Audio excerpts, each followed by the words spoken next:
सप्तऋषियों को भगवान शंकर ने बुलाया। सप्तऋषियों ने बड़ी सुंदर लगन पत्रिका लिखवाई और सप्तऋषियों ने लगन पत्रिका भिजवाई। और उसके बाद में विवाह की तिथि सुनिश्चित हो गई। धीरे धीरे दिन निकलते जा रहे हैं, विवाह के एक दिन रह गया। शिव जी के गणों ने कहा, बाबा विवाह की तिथि याद है? बोले बाबा बोले हाँ शायद कल ही है। तो फिर हम लोगों के यहाँ कोई आया नहीं। बोले बाबा बोले हमारे यहाँ कौन आएगा? अरे कोई मेहमान जिसके यहाँ शादी ब्याह होता है, 4 रिश्तेदार आते हैं, हमारे यहाँ तो कोई नहीं आया। भगवान बोले, भोले बाबा बोले हमारा कोई है ही नहीं तो जो आए। अरे कोई तो होगा, मामा मौसी फूफा कोई ना कोई रहते हैं ना। बोले बाबा बोले हमारा ये सब कोई नहीं है। तो आपका किसी से नाता नहीं है? बोले नहीं नहीं नाता तो है। किससे है? बोले नाता एक राम जी से, और किसी से कोई नाता नहीं है, बस एक ही है, श्रीपति। अरे वो तो श्रीपति है। तो बाबा फिर ब्याह में कुछ चीजें लगेंगी तो क्यों उनसे ही ना मांग लिया जाए?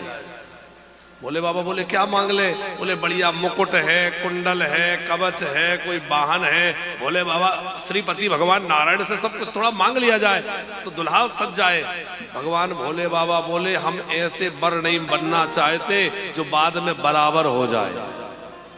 हम तो बराबर बर ही रहना चाहते हैं, इसलिए मांग कर बर नहीं बनेंगे। हम तो जैसे है वैसे ही बर बनेंगे, बाद में बराबर नहीं होना है। अच्छा तो क्या करें? अच्छा देखा कि देवता लोग कुछ तैयारी कर रहे होंगे, तो देवताओं का जब शंकर जी के गणों ने पता किया कौशिक जी, तो वो क्या कर रहे थे? लगे सगारन सकल सुर वाहन विविध विमान। सारे देवता अपने अपने सजावट में लगे। इंद्र अपने ऐरावत को मलमल के रगड़ रगड़ के नहला रहे। चंद्र देवता अपनी तैयारी में लगे हैं। वरुण कुबेर सब अपने अपने में लगे। सवारण सकल सुर वाहन विविध विमान, और हो ही सगुन मंगल सुखद करहि अप्सरा गान। अच्छा एक बात बताओ, जो गीत गाए जाते हैं वो कहाँ गाए जाते हैं? या तो दुल्हन के घर में या दुल्हा के घर। और दुल्हा के यहाँ कोई गीत वीत नहीं हो रहे हैं, सब देवांगनाएं अपने अपने यहाँ गीत गा रही हैं, करही अप्सरा गान। लेकिन दुल्हा के यहाँ कोई तैयारी नहीं। गणों ने कहा कि देवता तो सब अपने अपने वाहन को सजाने में लगे हैं, देवता तो सब अपनी अपनी सजावट में लगे हैं, पर भोले बाबा को कौन सजाएगा, दुल्हा को कौन सजाएगा? एक गण बोला हम लोग किस लिए हैं? हम है ना शिव जी की सेवा में। बोले तू कभी किसी के ब्याह में गया है? तुझे पता दुल्हा कैसे तैयार किया जाता है? बोले हाँ मैंने एक जगह ब्याह होते देखा था। अरे दुल्हा को बहुत बढ़िया कुछ लेप लगाया जाता है। क्या लेप लगाया जाता? बोले ये मुझे नहीं पता क्या था, पर कुछ लगाया जा रहा था। बोले जब तुझे पूरी बात पता नहीं है तो हम क्या लगा दें? एक बोला रुको रुको मैं व्यवस्था करता हूँ। तो वो एक गण दौड़ता हुआ गया, और अभी अभी कोई चिता जल करके ठंडी हुई थी, थोड़ी गर्मा गर्म भस्म थी, वो चिता की भस्मी बढ़िया पोटली में बांध लाया। ये हमारे भोले बाबा को तो यही सबसे प्रिय है। और वो चिता की भस्म, भगवान शंकर गौर वर्ण है, कपूर जैसा भगवान शंकर का वर्ण है। उस गोरे वर्ण पर चमकीली चमकीली वह भस्म, आहा हा क्या कहना है, आनंद आ गया। ऐसा उबटन किसी दूल्हा को लगा होगा? चिता की भस्म। अरे किसी की बारात निकल रही हो और सामने से कोई शव यात्रा आ जाए तो अरे राम राम बड़ा भारी अपशगुन हो जाए। लोग बड़ा ध्यान रखते हैं कि ऐसा ना हो जाए। तो भैया जहां चिता को निकलते देखना भी बड़ा भारी लोग अपशगुन मानते हैं, वहां दुल्हा ने श्रृंगार शुरुआत ही कहां से करी? चिता की भस्म। दूसरा बोला भैया ये तो प्रबंध हो गया, लेकिन दुल्हा के सिर पे मुकुट जरूर होना चाहिए। मुकुट कहां से लाए? एक बोला कि बाबा से ही पूछ लो, बाबा मुकुट का क्या करें? बाबा बोले देखो हमारी विशाल जटाएं कब काम आएंगी। तो जटाओं का ही मुकुट, जटाओं को ऐसे बढ़िया बना दिया और खूब ऊंची जटाएं बन गई, तो जटाओं का मुकुट। अच्छा किसी गण ने पूछा बाबा जटाओं का मुकुट? बोले बाबा बोले देखो दूसरा मुकुट हम कोई लगाएंगे तो उसमें एक समस्या है कि हम मुकुट धारण करेंगे तो दूसरे लोगों को देखकर ईर्ष्या होगी, कितना अच्छा मुकुट इनको मिला हमें नहीं मिला। तो जिस मुकुट को पहनने वाले में अहंकार आवे और देखने वालों में गिलानी आवे, ऐसा मुकुट हम नहीं पहनेंगे। हम तो ऐसा मुकुट पहनेंगे जिसकी इच्छा हो वो अपनी व्यवस्था कर ले। ये व्यवस्था तो भगवान ने सबको दी है। ये बात अलग है हमारे झड़ गए भाई जिसको। अच्छा, बाल जो है वो झंझटों का प्रतीक है और भगवान शंकर सारी जटाओं को, और महात्मा लोग भी जटाओं को बांध के रखते हैं, माने अपने जो विचार हैं उन विचार रूपी जटाओं को बांध के रखें, विचारों को बिखरने ना दे, विचारों को बांध के रखें। वो साधु है। अच्छा, आप कहेंगे कि कुछ महात्मा तो इसको बिल्कुल मुड़ा देते हैं, वो कहां से रखेंगे? तो मुड़ा देने का मतलब भी यही है कि भैया अभी तक हम संसार की ओर चल रहे थे, अब हम मुड़ गए। हमारे वृंदावन में एक मेला होता है, अभी अभी निकला है। क्या मेला होता है? तो अलग अलग लोग अर्थ लगाते हैं। बोले मुड़िया, तो एक सज्जन कह रहे थे, बोले मुड़िया का मतलब है कि इसमें सब गुरु लोग अपने चेलाओं को मोड़ते हैं। किधर मोड़ते हैं? तो बोले एक कह रहे थे कि भगवान की ओर मोड़ते हैं, एक बोले कि नहीं वो वैसे मोड़ते हैं कि कहते ना उनने तो उनको अच्छे से ही मोड़ दिया। तो चेलाओं को मोड़ने का समय है, इसलिए मुड़िया। लेकिन सच्चाई ये है कि मुड़िया का मतलब है कि संसार की ओर चल रहे हो तो भगवान की ओर मोड़ने का पर्व है, इसलिए उसका नाम मुड़िया। तो भगवान शंकर जो है उन्होंने जटाओं का मुकुट धारण कर लिया है और बढ़िया कलावती में आनंद लेते हैं। जटा मुकुट। अब मुकुट के ऊपर एक मोर लगता है। मोर कहां से लाए? तो पानी वाले सर्प जो चमकीले होते हैं, बढ़िया पतले पतले 20 mm वाले चमकीले चमकीले, और पकड़ के लाए और उनको ऐसे लटका दिए। कहीं जाना नहीं, इधर उधर नहीं होना, ऐसे ही लटके रहना। भगवान शंकर के मुख पर वो लड़ी की तरह छोटे छोटे पतले पतले नाग। जटा मुकुट आही मोरे सवारा, जटा मुकुट आही मोरे सवारा, जटा मुकुट आही मोर सवारा, जटा मुकुट आही मोरे सवारा। अब मोर बंध गया तो कुंडल बिच्छुओं के कुंडल है, हाथों में जो कंकण है, बाजूबंद है, वो भी सर्पों के। अच्छा, जैसी जगह है, जैसी आवश्यकता है, वैसा सर्प छांट के। अच्छा, एक मजे की बात देखिए, अही भी सर्प का नाम है, ब्याल भी सर्प का नाम है और भुजंग भी सर्प का नाम है। अही मतलब होता है छोटे छोटे सर्प, है तो सर्प, पर शब्दों का प्रयोग कहां किसका करना है? गोस्वामी तुलसीदास जी ने देखिए, अही मोर, अही माने छोटे छोटे, मोर में छोटे छोटे सर्प। अच्छा, उससे बड़े ब्याल, ब्याल माने भी सर्प होता है, ब्याल माने बड़े, तो कुंडल कंकण पहरे ब्याला, थोड़े बड़े बड़े जो हैं ब्याल, वो इधर उधर लपेट दिए हाथों में कंगन के रूप में। और जनेऊ, तो जनेऊ के लिए तो बहुत बड़ा नाग चाहिए, तब इतने बड़े शंकर जी को जनेऊ की 3 भगवाएगा। तो नयन 3 उपवीत भुजंगा, तो भुजंगा, भुजंगा माने बहुत बड़ा नाग, तो बड़ा विशाल। तो है सब नाम सर्प के ही, अही, ब्याल, भुजंग, लेकिन कहां किस शब्द का प्रयोग करना है? तुलसीदास जी ने क्या चमत्कार किया है। आहा, जय हो। कुंडल कंकण पहरे ब्याला, कुंडल कंकण पहरे ब्याला, तन विभूत पट के हरि छाला, तन विभूत पट के हरि छाला, तन विभूत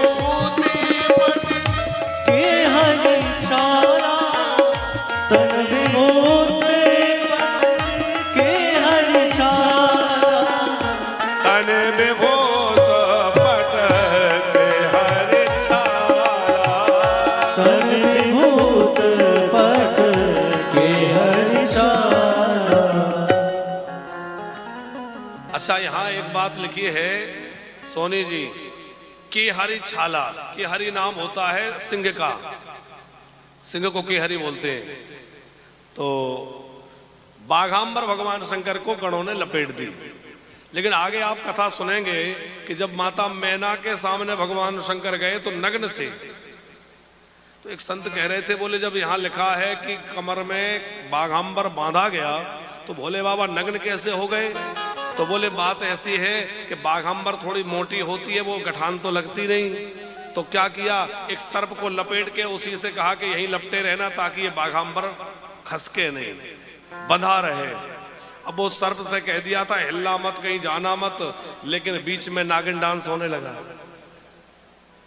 अब वो नाग से रहा नहीं गया, उसको लगा कि थोड़ा सा तो मैं भी झूम लूं, और कमर की बाघांबर में जो नाग बंधा था वो थोड़ा सा झूमने चला गया, उतने में तो बाघांबर।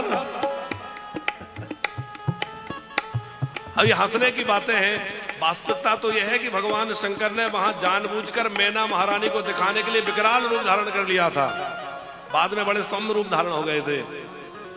तो बड़ा सुंदर श्रृंगार है, सुंदर कमर में बाघांबर लपेट दिया। शशि ललाट सुंदर सिर गंगा, शशि ललाट सुंदर सिर गंगा, नयन तीन उपवीत भुजंगा, नयन तीन उपवीत भुजंगा। अच्छा, एक बात देखिए दीक्षित जी, सारा श्रृंगार बड़ा गजब है, अटपटा है, पर दो चीजें बड़ी सुंदर हैं। क्या क्या? बोले शशि ललाट, चंद्रमा। चंद्रमा तो बड़ा सुंदर है, किसी का मुख सुंदर हो तो कहते हैं उसका तो चंदा जैसा मुखड़ा है। तो एक तो चंदा और दूसरे गंगा। तो शशि ललाट सुंदर सिर गंगा, और नयन तीन नेत्र हैं, और जनेऊ जो है वो उपवीत भुजंगा। और कर त्रिशूल डमरू विराजा, कर त्रिशूल डमरू विराजा, चले बसाओ चढ़ी पानी बाजा।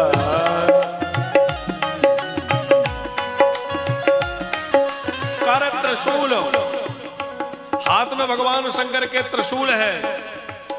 अच्छा, भोले बाबा के हाथ में त्रिशूल है, उसका क्या मतलब है? तीन शूल हैं, काम क्रोध लोभ, ये हमें सभी सता रहे हैं, पर भगवान शंकर तीनों को मुट्ठी में रखते हैं। हम हैं संसार के हाथों में, संसार तुम्हारे हाथों में। हम इन विकारों के बस में हो जाते हैं, पर भगवान शंकर इन सबको मुट्ठी में रखने वाले। कर त्रिशूल और डमरू विराजा, जिससे व्याकरण के मूल 14 सूत्र प्रकट हुए हैं। वो डमरू के नाद से ही तो प्रकट हुए हैं। ये जो 14 महेश्वर सूत्र हैं, वो माहेश्वर सूत्र किससे प्रकट हुए हैं? भगवान शंकर के डमरू से पैदा हुए हैं। माने सारे जगत को साहित्य देने वाले, सारे जगत को पढ़ना लिखना समझना सिखाने वाले कौन है? डमरू। उसी से तो वो शब्द प्रकट हुए हैं। सारी भाषाओं की जननी संस्कृत है, और संस्कृत का उद्गम 14 माहेश्वर सूत्रों से हुआ है, और वो 14 माहेश्वर सूत्र भगवान शंकर के डमरू से प्रकट हुए हैं। अजब है भगवान शंकर का डमरू।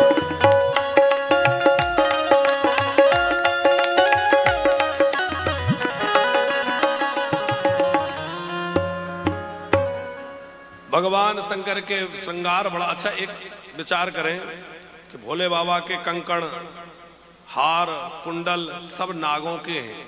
क्यों? किसी ने पूछा कि आपको कुछ और नहीं मिला? भोले बाबा बोले मिल तो सकता था, पर ये बहुत बढ़िया है। क्यों?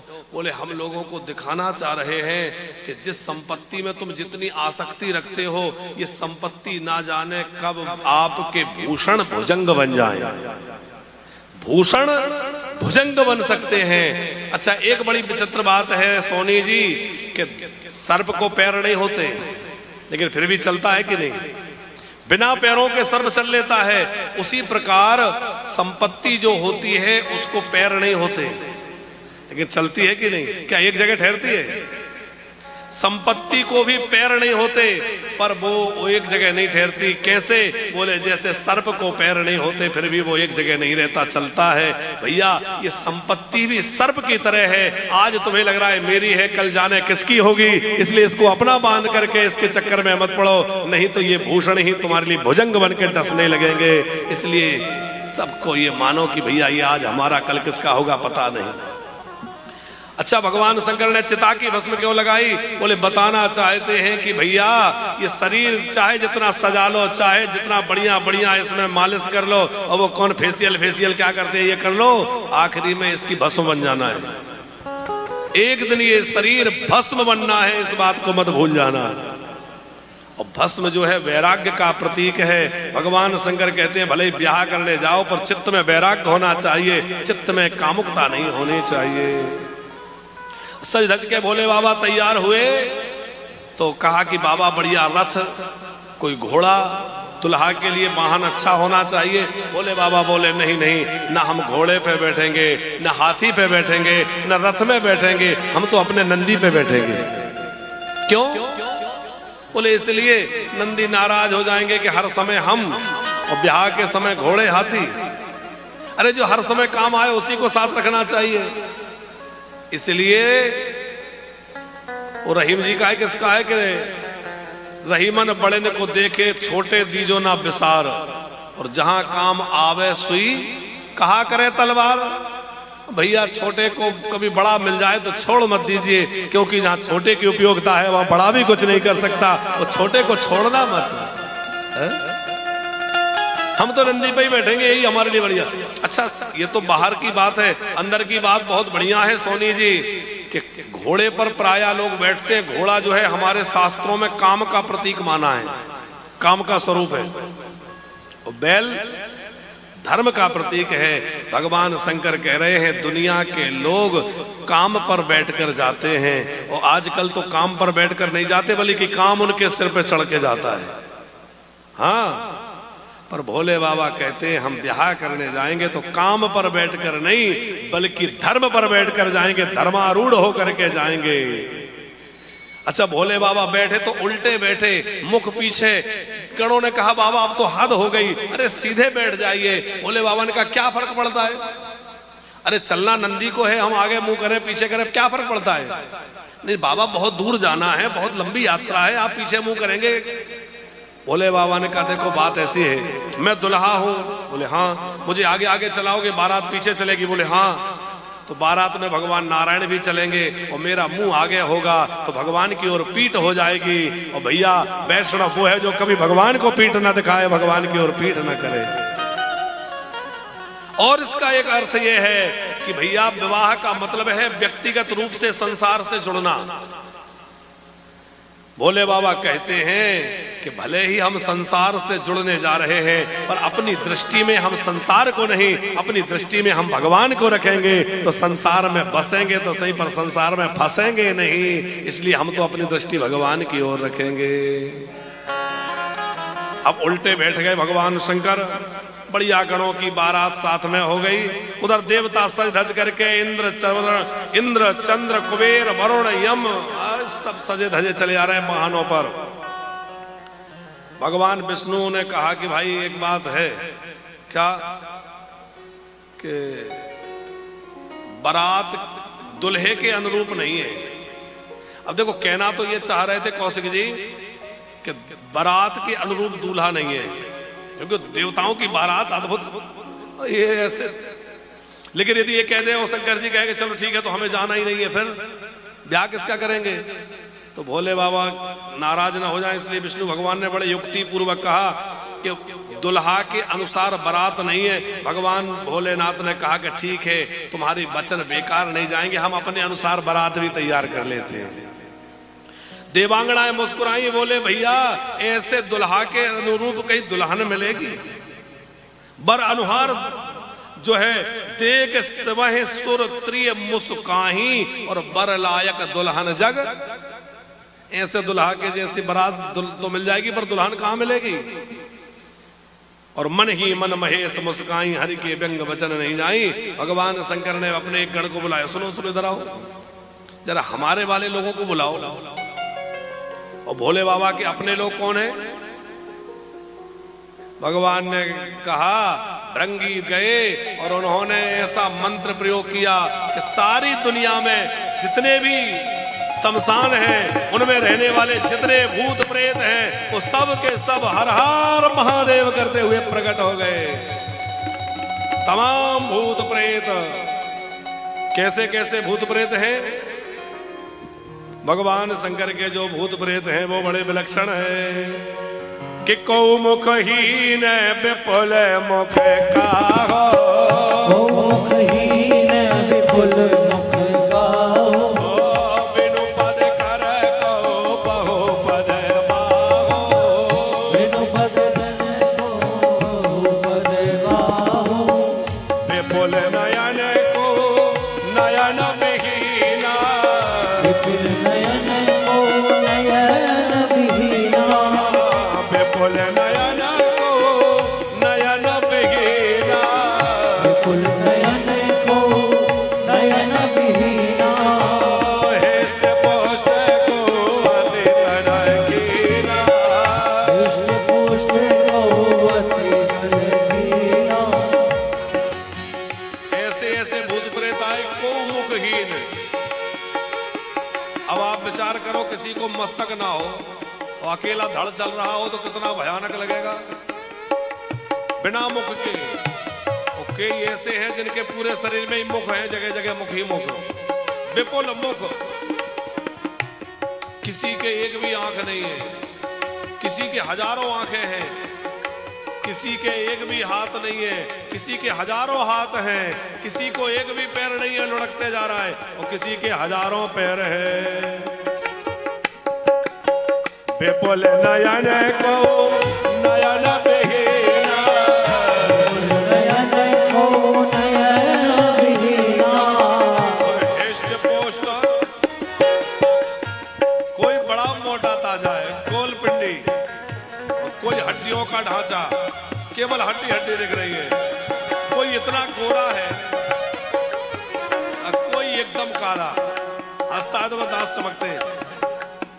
अच्छा, गोरे और काले क्यों, ये बात तो समझ में आती है कौशिक जी, क्योंकि कुछ कनाडा वाले होंगे, कुछ ऑस्ट्रेलिया वाले होंगे, कुछ जापान वाले होंगे, कुछ अमेरिका वाले होंगे, तो लंदन अमेरिका के जो भूत होंगे वो गोरे गोरे होंगे, और ऑस्ट्रेलिया अफ्रीका के जो होंगे, तो अफ्रीकी देशों के जो होंगे वो काले काले होंगे।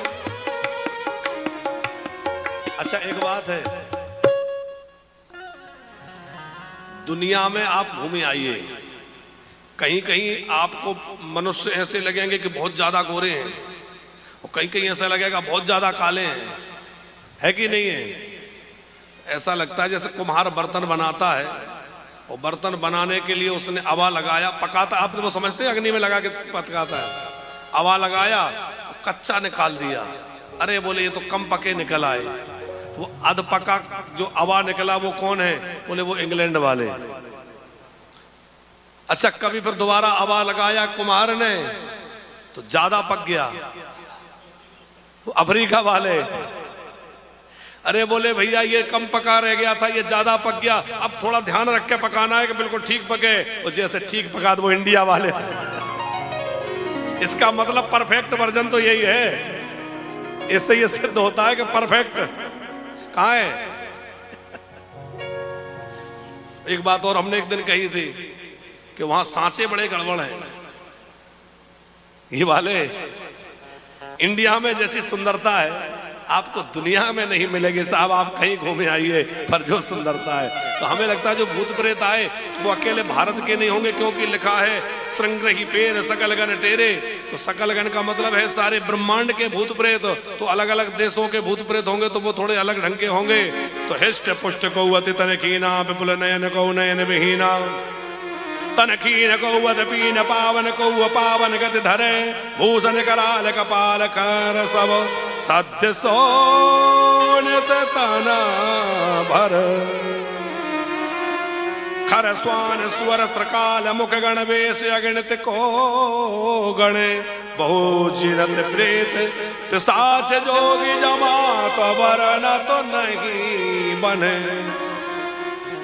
किसी का मुख गधे जैसा, किसी का मुख सुअर जैसा, किसी का स्यार जैसा, किसी का मुख जो है हाथी जैसा, बड़े विचित्र घात मुख वाले। अच्छा एक बात देखो आप, किसी का गधे का मुख, किसी का कुत्ते का, किसी का सुअर का, किसी का स्यार का, ये तो ठीक है, पर सब बोले और सब एक साथ गा रहे हैं गीत। अब आप सोचो, गधा, कुत्ता, सुअर सब एक साथ गाएंगे तो कैसा राग निकलेगा। अब भोले बाबा की बारात सबने गाया होगा और सबने गाया हर हर महादेव शंभो, बाबा विश्वनाथ शंभो, हर हर महादेव शंभो, काशी विश्वनाथ गंगे, हर हर महादेव शंभो, काशी विश्वनाथ गंगे, हर हर महादेव शंभो, काशी विश्वनाथ गंगे, काशी विश्वनाथ गंगे, बाबा अमरनाथ संगे, काशी विश्वनाथ गंगे, बाबा अमरनाथ संगे, काशी विश्वनाथ गंगे, बाबा अमरनाथ संगे, काशी विश्वनाथ गंगे, बाबा अमरनाथ संगे, हर हर महादेव शंभो, काशी विश्वनाथ गंगे, हर हर महादेव शंभो, काशी विश्वनाथ गंगे, हर हर महादेव शंभो, काशी विश्वनाथ गंगे। हर हर महादेव शंभो, काशी विश्वनाथ गंगे। बड़ा जोरदार सब हर हर महादेव करते हुए चले जा रहे हैं। और गोस्वामी जी लिखते हैं, जस दुल्हा तस बनी बराता, कौतुक विविध हो ही मग जाता। अब बारात चली, भगवान विष्णु ने कहा अपने अपने समाज को अलग कर लो, सब अलग अलग होके चले और भूत प्रेतों की टोली अलग चली। अच्छा, बारात जब नगर के नजदीक आ जाए, अब तो खैर शहरों में वो बात नहीं रही, पर गांव देहात में एक बात देखी जाती थी कि गांव में जब बारात आती थी तो दो लोगों को बारात देखने की बड़ी जल्दी होती थी। एक तो छोटे छोटे बच्चे दौड़ के बाहर जाते थे, कैसी बारात, दुल्हा कैसा है, देखते थे कि नहीं। और दूसरे घर की बूढ़ी माताएं भले ही नहीं दिखे पर ऊपर चढ़ के देखेंगे दुल्हा कैसा है। बूढ़ी माताएं, उनको भी बड़ा भाव रहता है। तो छोटे छोटे बालक बारात देखने गए और देवताओं का समाज देख के आनंदित हो रहे थे, पर जैसे ही पीछे गए और उन्होंने भूत प्रेतों की जमात को देखा, हर हर महादेव की ध्वनि को सुनी, सब बालक भागे, गिरे, कुछ बेहोश हो गए, उठे, जैसे तैसे भागे और बेचारे भागते भरे घरों में घुस गए। अपने मैया बाप से कहा जल्दी से दरवाजा बंद कर लो। क्यों, क्या हुआ? बोले ये मत पूछो क्या हुआ, बेचारों की लंबी लंबी सांस चल रही है, सांस उखड़ रही है। क्या हुआ? बोले हमें लगता है बारात नहीं है, यमराज की फौज है। हमें लगता है कोई बहुत बड़ा भाग्यशाली होगा जो पार्वती का ब्याह देख पाएगा, कोई ब्याह नहीं देख पाएगा, सारा नजर उजड़ जाएगा। अरे बिकट बिकट भूत प्रेत, बिकट बिकट सांप, अरे बाप रे बाप, बिकट बिकट भूत प्रेत, बिकट अरे बाप रे बाप, अरे बिकट बिकट भूत प्रेत, बिकट बिकट सांप, अरे बाप रे बाप, बिकट बिकट भूत प्रेत, बिकट बिकट सांप, अरे बाप रे बाप। कोई करे आंख मूंद राम नाम जाप, कोई करे आंख मूंद राम नाम जाप। कोई बच्चे घर में छुप गए और घर में जाके आंख मूंद के राम राम राम राम राम राम राम राम। कोई करे आंख मूंद राम नाम जाप, कोई करे आंख मूंद राम नाम जाप। और कोई करे भय से विलाप अरु प्रलाप, कोई करे भय से विलाप अरु प्रलाप, अरे राम। ओ बिकट बिकट भूत रे, बिकट बिकट सांप, अरे बाप रे बाप, बिकट बिकट भूत प्रेत, बिकट बिकट सांप, अरे बाप रे बाप। अरे वो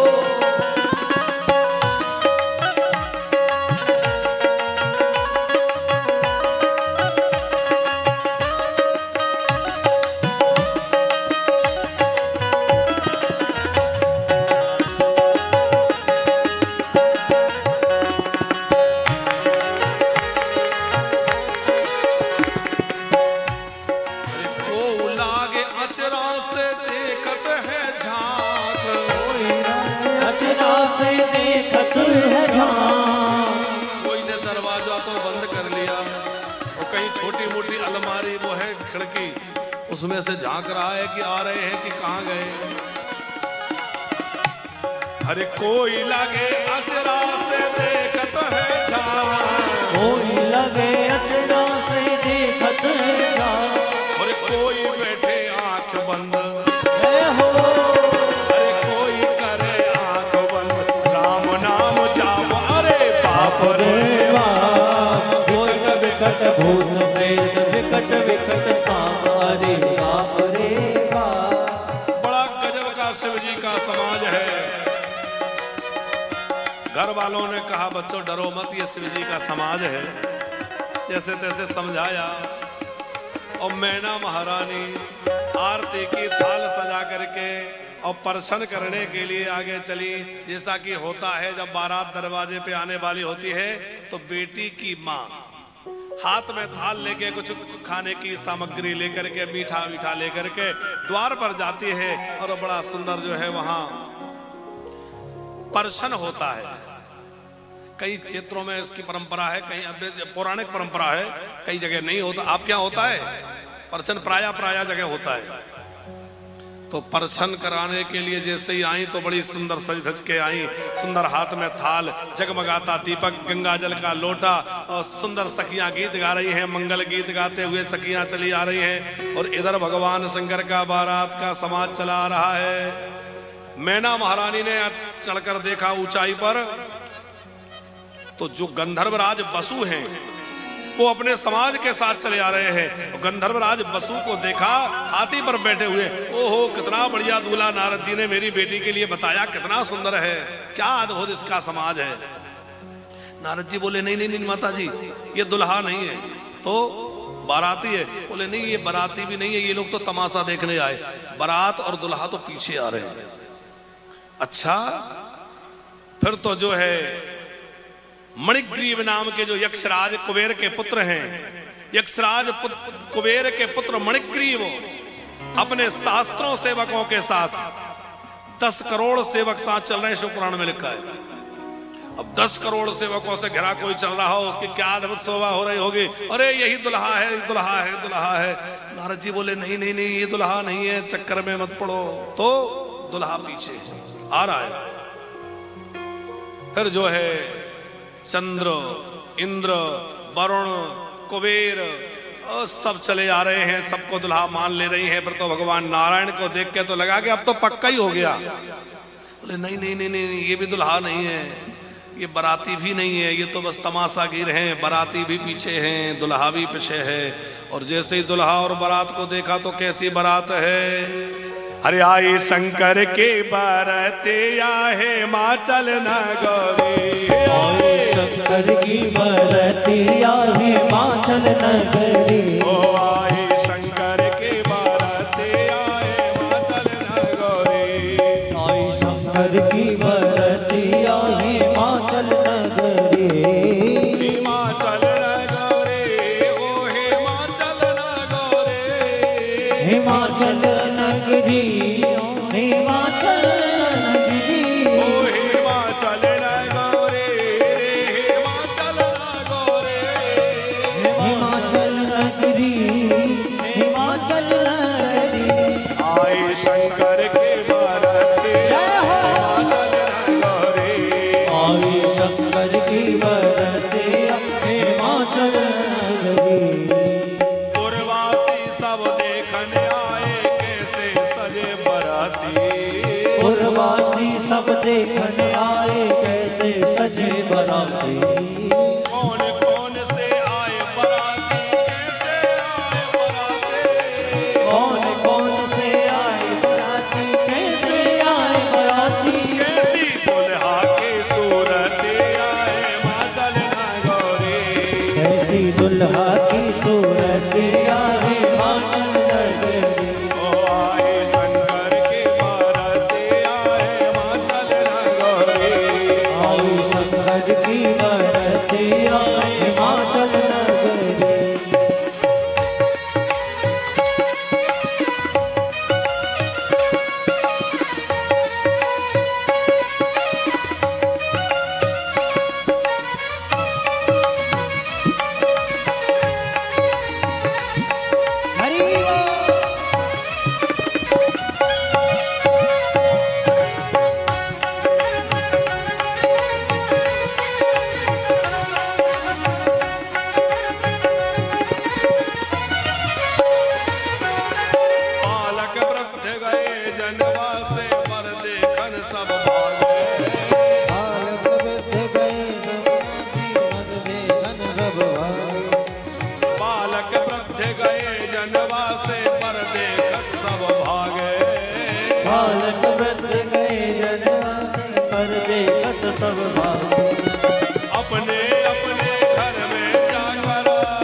शिव भोले का रूप देख कर मन ही मन घबराई। अच्छा सोनी जी, शिव जी के रूप में क्या दिखा? एक संत बड़ी प्यारी कथा सुना रहे थे। जंगेल जी, क्या हुआ कि जब मैना महारानी आई तो जैसे ही वो तिलक करने के लिए आगे हाथ बढ़ाया तो भोले बाबा ने अपना मस्तक झुकाया। भोले बाबा के सिर पर चंद्रमा है, चंद्रमा में से 2-4 अमृत की बूंदें टपकी और वो अमृत की बूंदें कहाँ गिरी? 2-4 अमृत की बूंदें गिरी तो वो जो उनकी बाघांबर है उस बाघांबर के ऊपर टपकी। अब बाघांबर के ऊपर जैसे ही बूंदें टपकी तो उसमें से बाघ जीवित हो गया। अब बाघ अमृत पड़ते ही जीवित हो गया। अब बाघ ने जैसे ही हुंकार भरी तो भगवान शंकर का नादिया डरा, क्योंकि शेर की गर्जना से बैल डरता है। भोले बाबा को लगा मेरा बैल ना भाग जाए, तो भगवान नंदी जी की पूंछ पकड़ी कहीं भाग ना जाए। फिर देखा कि ये शेर कहीं नगर में जाएगा तो उत्पात मचाएगा, लोग डरेंगे, तो एक हाथ से नंदी की पूंछ, एक हाथ से सिंह की पूंछ, अब दोनों ओर पकड़े और वो बाघांबर तो गोविंदाय नमो नमः हो गई, वो तो शेर बन गया। अब नंग धड़ंग हो गए, एक हाथ में नंदी, एक हाथ में शेर। और वो रूप मैना जी ने देखा तो मैना रानी सजा आरती दर्शन करने आई। मैना रानी सजा आरती दर्शन करने आई। और शिव भोले का रूप देख कर, शिव भोले का रूप देख कर मन ही मन घबराए। शिव भोले का रूप देख कर मन ही मन घबराई। और ये दुल्हा है, ये पागल, एक हाथ में नंदी एक हाथ में से, ये दुल्हा है। और सोचने लगी मेरी बेटी तो बड़ी छोटी सी है, हो कैसे बीतेगी ओ मरिया है मातन नगरे। शंकर की बरतिया हिमाचल नगरी। हिमाचल नगरे, हिमाचल नगरे, हिमाचल नगरी, ओ हिमाचल नगरी। ओ हिमाचल नगरे, हिमाचल नगरे। हिमाचल नगरी, हिमाचल नगरी। आई शंकर की बरतिया हिमाचल नगरे। शंकर की बरतिया हिमाचल नगरी। ओ हिमाचल नगरे, ओ हिमाचल नगरी। अब जो है माता मैना तो बहुत डर गई, थाली हाथ से छूट गई, दीपक बुझ गया, दुखी हो गई, रोने लगी। भोले बाबा ने सोचा क्या करें, थोड़ी देर दरवाजे पे खड़े रहे, लौट के अपना चले। अच्छा देवता सब बढ़िया बढ़िया स्थान देख के, जैसे हम लोग कहीं कथा में जाते हैं तो लोग बढ़िया बढ़िया जगह देखते हैं, ऐसे बढ़िया बढ़िया जगह देख के सब देवता अपना अपना आसन लगा लिए। दुल्हा की चिंता किसी को नहीं, दुल्हा तो बेचारे खड़े, उन्होंने कहा कोई बात नहीं, हमारा स्थान हर नगर में रहता है, चलो। कहा? शमशान में, यही अपना आसन लगाएंगे। लोगों ने मैना जी से कहा महारानी आपका तो बहुत बड़ा अपमान हो गया, वो बहुत पागल दुल्हा मिल गया। मैना बहुत रो रही है, मेरी बेटी ने ऐसे पागल भर के लोग ये तपस्या करी थी। अच्छा भोले बाबा के पास कुछ लोग गए, बाबा आपका बहुत बड़ा अपमान हो गया। शंकर जी बोले कब हुआ अपमान? आपको नहीं पता? अरे आप दरवाजे पे पहुंचे, आपकी सासू थाली फेंक के भाग गई। भोले बाबा बोले देखो हमें लगा कि अलग अलग देश की अलग अलग रीति होती है, हो सकता है यहाँ की ऐसी रीति हो कि दुल्हा दरवाजे पे आए और उसकी सासू थाली फेंक के भागे। हमें लगा ये यहाँ का रीति रिवाज होगा, हमें ऐसा कुछ नहीं लगा कि अपमान हुआ है। अरे बाबा थोड़ा तो सोचा करो, वो जलता हुआ दीपक बुझा दिया। भोले बाबा सोचे नहीं, वो हमें ऐसा लगा कि देखो चंद्रमा देख के सोच रही होगी कि जिसके मस्तक पे चंद्रमा दमक रहा है उसके लिए क्या दीपक दिखाऊं। पर वो पानी का लोटा, बोले आप, बोले बाबा बोले गंगा जी अरे बाबा आप तो बड़े भोले हैं। फिर जो है, अच्छा नारद जी को किसी ने कहा कि अब जाओ और मैना जी को समझाओ, और कोई होता तो कहता अब नहीं जाऊंगा, क्योंकि सबसे ज्यादा नाराज यदि किसी से है तो नारद जी से, आने दो उनको, उन्हीं ने मेरी बेटी को ये पागल भर के लिए कहा था।